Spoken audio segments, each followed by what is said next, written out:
And we have 13 casualties. Then we have fatalities. There are 13. Sorry. Then we have casualties. There are 11.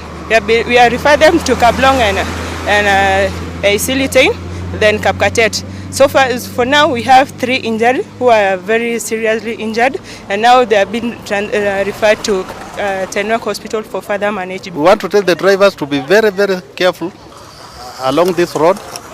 Na hii barabara wakati mvua inanyesha hivi.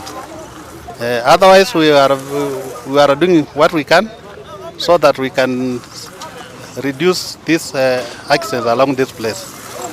Uchunguzi inaendelea, but preliminary investigation inaonyesha ile gari ndogo ilikuwa na watu walikuwa wanatoka sherehe na walikuwa wanapiga muziki ya juu sana, and they were not very careful on the road.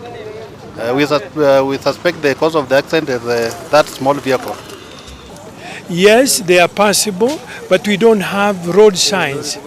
Including this area is very critical because it's a black spot. And this black spot for a long time has had many accidents. And we